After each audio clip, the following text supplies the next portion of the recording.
Hello everyone. Today we are going to discuss about the cognitive behavior therapy.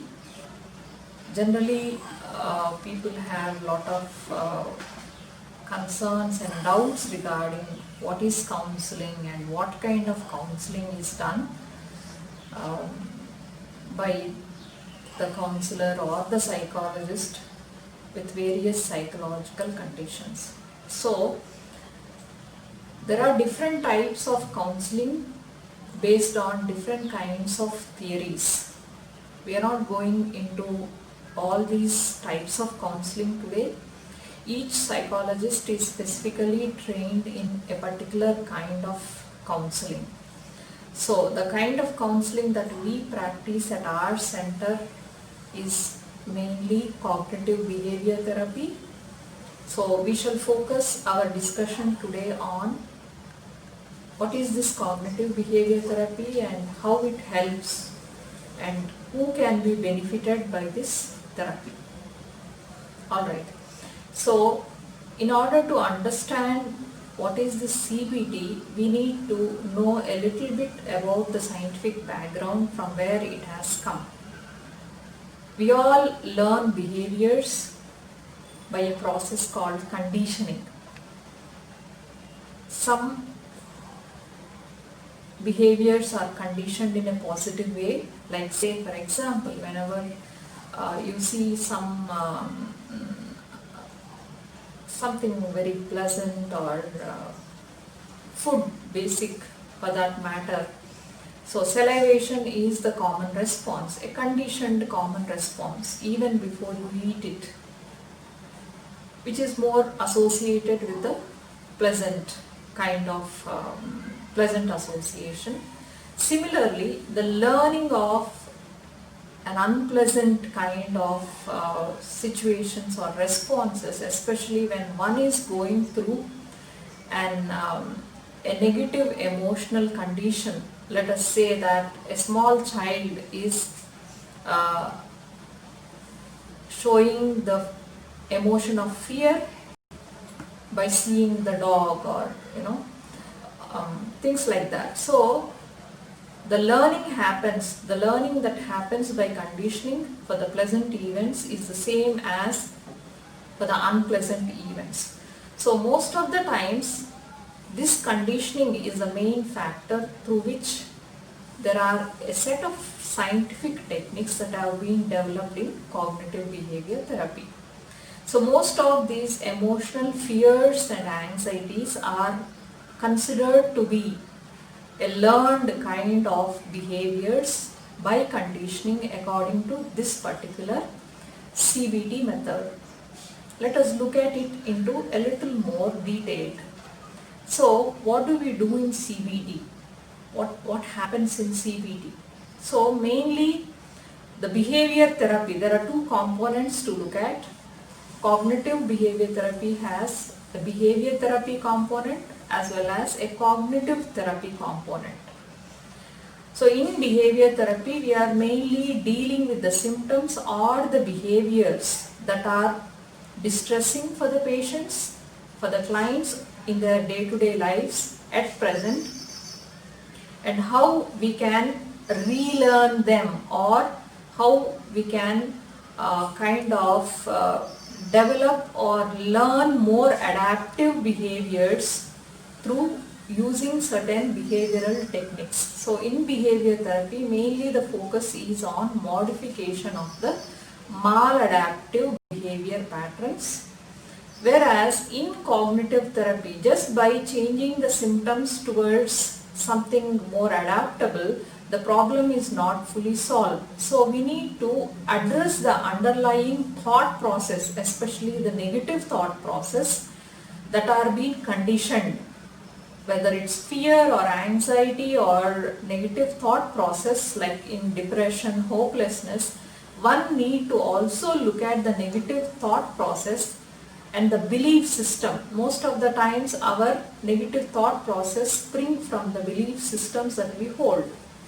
In cognitive therapy, we are mainly looking at how from a deeper perspective we can change these negative thought process by First, recognizing with the help of a discussion with the client, we call it assessment phase, where the background from where these fears are coming or the anxieties are coming, a little bit of history is taken from the clients and the family members, and then how these behaviors or these symptoms are associated with the present distress, and then how the person can kind of look at and connect them to these distorted negative thought process that they identify in collaboration with the counselor or the psychologist. So, by evaluating these negative thought process,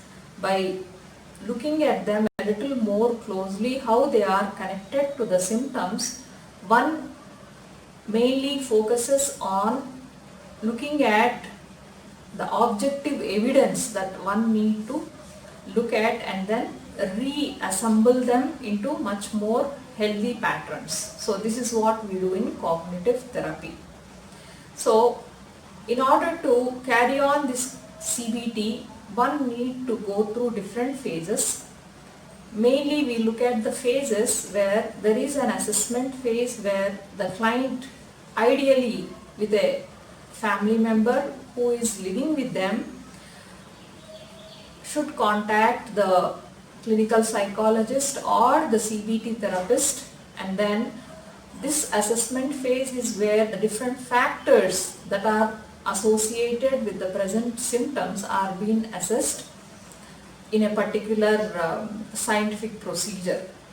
So once the various factors or the maintaining factors that are holding these symptoms are being identified, along with the client, the therapist will, using a method of collaborative relationship. That means here the therapist does not take a one-handed decision, rather it is a collaborative kind of relationship through which the client as well as the therapist together plan the therapy. It's more a tailor-made therapy. There might be different kinds of clients coming with the same condition, but for every condition the same therapy cannot work. So we need to tailor-made according to the environmental conditions of the client and the family situation, age, and different factors need to be considered when one is designing this CBT therapy for the clients.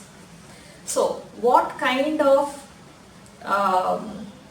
clients generally will benefit from CBT? Most of the time the CBT can be benefited with most of the conditions associated with the psychological problem, stress related, anxiety, depression, all the anxiety conditions that we have discussed, social anxiety, phobias, anger issues, people having impulse control, assertive issues, people having difficulties in handling their social interactions. So most of the psychological conditions can be benefited by using the CBT techniques. So looking at, once the assessment process is done, a set of psychological tests are used in order to collect a little more objective data, looking at the kind of conditions, the kind of symptoms that the client present with. Look at different kinds of, it can be a personality assessment, or it can be sometimes there can be assessments in order to look whether there is any underlying depression associated with the psychological problem, and different assessments are used in order to collect a little more objective data. Once the assessment phase is done, then one enters into a therapy phase where the number of sessions that are required in order to handle, and based on the kinds of techniques that one requires for their problem, the number of therapy sessions generally vary from 12 to 15 sessions. In some clients it might go up to 20 sessions. So each session generally last for 45 minutes, an hour, and then they are spread over 1.5 to 2.5 months, where the client and the family member sometimes involved in the therapy process. So here the addressing of the problem is mainly towards day-to-day changes that one need to make. So that brings the importance of the environmental modification or the modification of the home environment, especially if the client is an young child or an adolescent. One need to modify the environment accordingly or in suitable to the client's symptoms, so that one can bring in a long-term change in the environment of the client. So the cooperation of the family members is very much needed here, and the trusting relationship with the therapist, since the personal matters or the personal area is involved here, personal life of the client is revealed, a kind of confidentiality and rapport building with the client, with the therapist is very essential. A safe kind of environment is provided to the clients so that they are more able to openly discuss their problems in a non-judgmental kind of an environment. So this is very briefly about what kind of clients can be benefited and what is CBT. So looking at a little more detailed about the cognitive part or the negative thought process. How do we work this negative thought process? Dysfunctional belief system is what we work here, where the thought process are first identified, what kind of negative thought process are holding these symptoms, and then how they are connected to the present symptoms, and how one need to change these belief systems in order to make the changes that happened with the behavior therapy techniques much more permanent. So the focus is not only on the now and the present, but also from the future perspective. So this is a well-designed scientific set of techniques that are used worldwide, and the coming to the progress, or how much of progress one can expect by these methods depends on how early the client reaches for professional help. The main rule here is the earlier one comes to the therapeutic help or the professional help, the faster one can come out of these negative conditioning or thought process. But unfortunately, most of these conditioning happens when they are during the developmental period. If the person is an adult or a person who is already into into their 30s or 40s, so the reason from where all these negative thoughts or from where all these fears and anxieties are springing from, the focus is not given so much on the causes, but symptoms have nothing to do with the relief of symptoms has nothing to do with the identification of the causes. So the more focus is given on identifying the symptoms and how at present they are disturbing their day-to-day life, and how these symptoms can be controlled by changing their behaviors, by changing their dysfunctional belief system is what is mainly focused. So looking at the progress,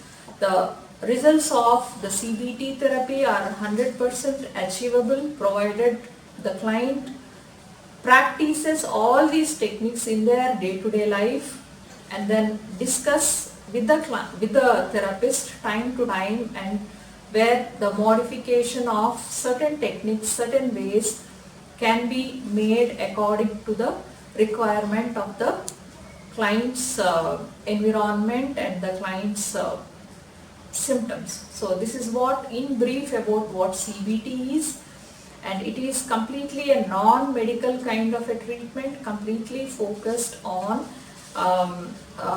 scientific techniques designed and practiced worldwide, and they are more of a kind of non-machine. There is no machinery used here. It's mainly based on the techniques, step-by-step techniques that are being practiced with the help of the family member, sometimes involved, sometimes the client alone can work through these symptoms. So this is about CBT in brief.